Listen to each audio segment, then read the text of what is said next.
made stuff. This is what you're going to use tomorrow.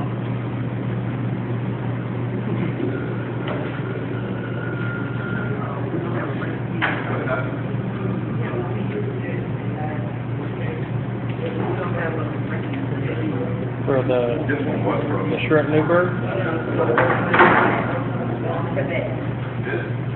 well, it'll need to be gone out. No, we're using that straight off the bottom. Alright, so the pre-made stuff is what you all will use tomorrow. We're going to use that machine back there and plant that room. The laminate, the dough sheeter? No, you don't have to. I mean, I can show you all how to use it if you're interested. Yeah, I'll gladly show you.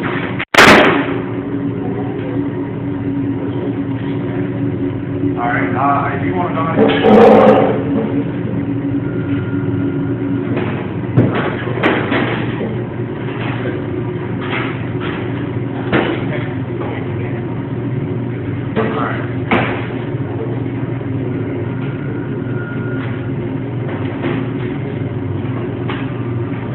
Alright, so it's frozen, and what I'm going to do is I'm going to make sure that you all have, some thawed out, ready to go. It doesn't take long for this to thaw out.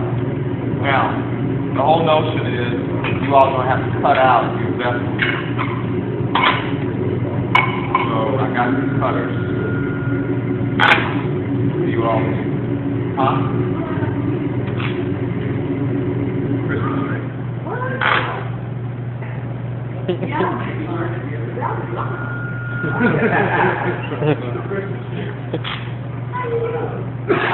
You put down on me. Oh, okay.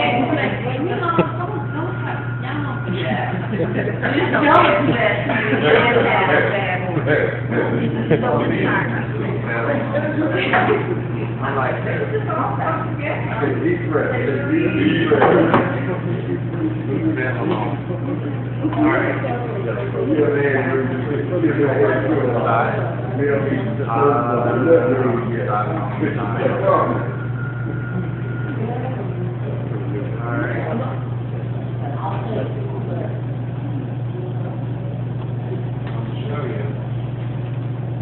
How you make your boulevard. Now, just so you know, business. I always talk business. This, once you cut it, exactly. That's it. There's no way to salvage the scraps. Alright. There's some chefs that might tell you it is. I've worked with many who have said, once you cut it, it's trash. That's it, it's over, okay? So, generally a sheet of puff pastry, I'm gonna lowball it, it's gonna cost you, one sheet is probably gonna cost you about maybe 60 cents.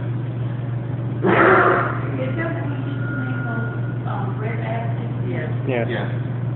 And I'm gonna lowball it and say you're probably trashing at least 10 cents right there. So you can't take this and ball it up and then try and re-roll it, okay? It's commercially made, so the whole idea is that it's been through a machine already to get it nice and thin. So you try and fold it back up and then roll it back out, you're just looking at a tough piece of bread. If it's fresh, you might have a little bit more fight in it, okay, just maybe.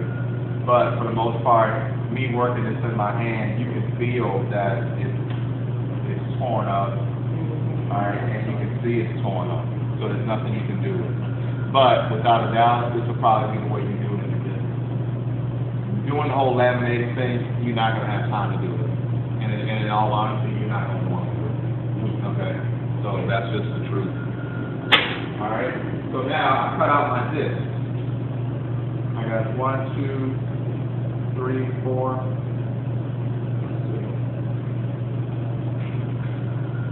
I got about 10, 11 discs. Alright, and I was cutting them close together. So the next aspect is I'm going to take a sides down.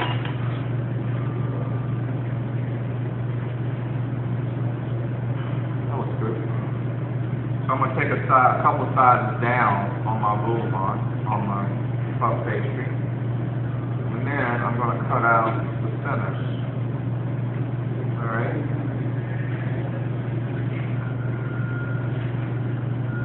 Press that big one. Alright. So you might say, alright, we're making some fancy donuts.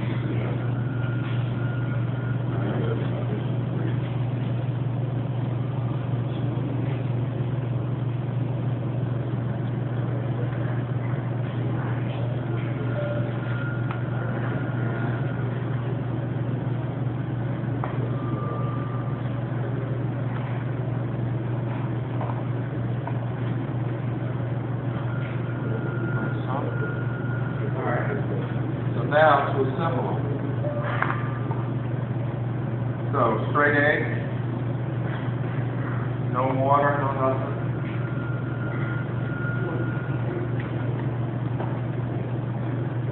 Alright, so now to assemble them, what you're going to do is you're going to brush your base. Like so. And then you put your donut on top. Press it down just a little. Alright.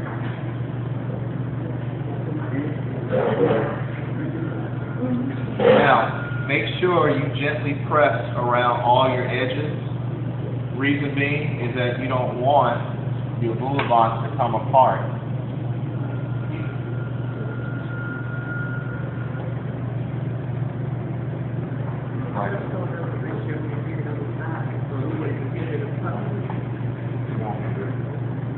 If you got commercial, commercial puff pastry, it's going to balloon regardless.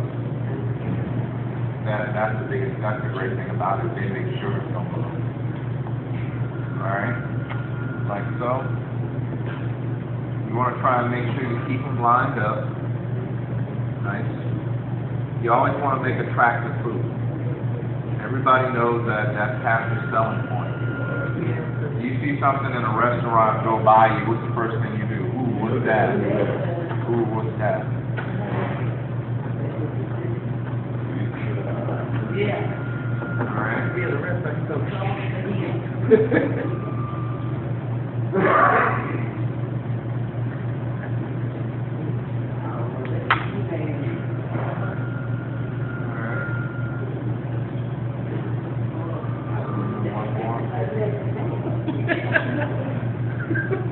Alright.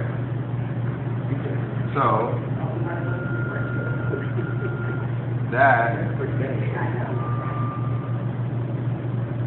alright, so we'll do 5. Alright. Yep. So now I'm going to go back and I'm going to brush.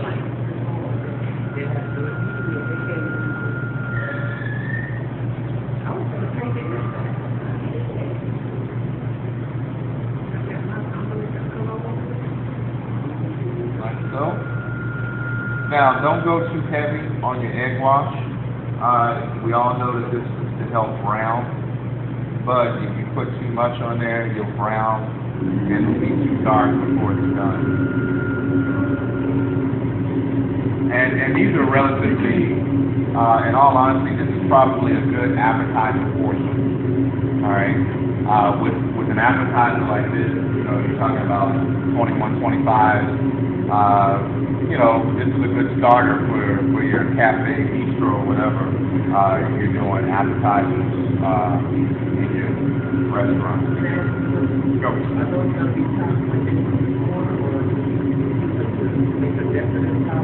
Well, the whole notion is it's an open face, like an open face hors d'oeuvre. So, in all honesty, they don't have any real purpose behind them, but I will take them off.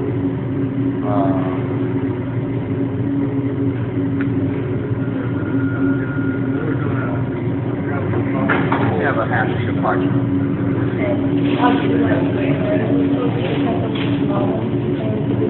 Yes. I'll take them on. Need a knife for it?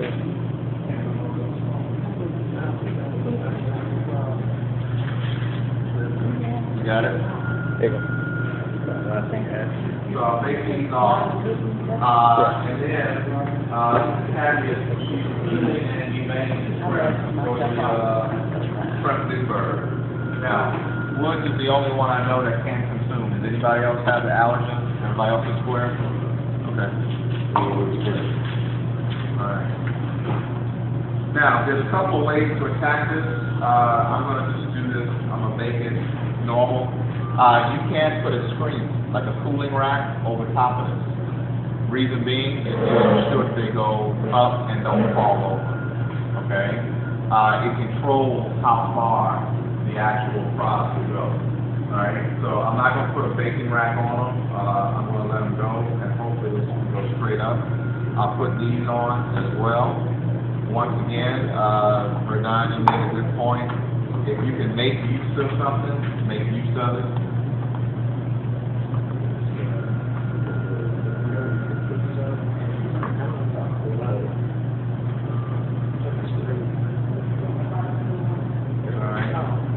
I thought it was the baking rack that you put on there.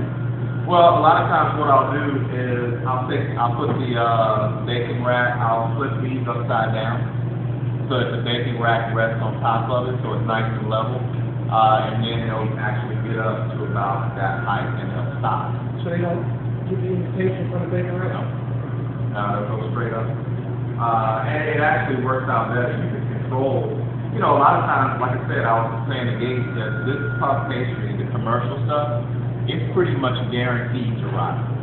You know, it's been on a machine and all they do is just laminate it over and over and over again, so that it ensures you that it's going to rot. Okay. All right. So what I'll do is I'll put these in the oven. Give you guys a breather. You come back, get this on 2.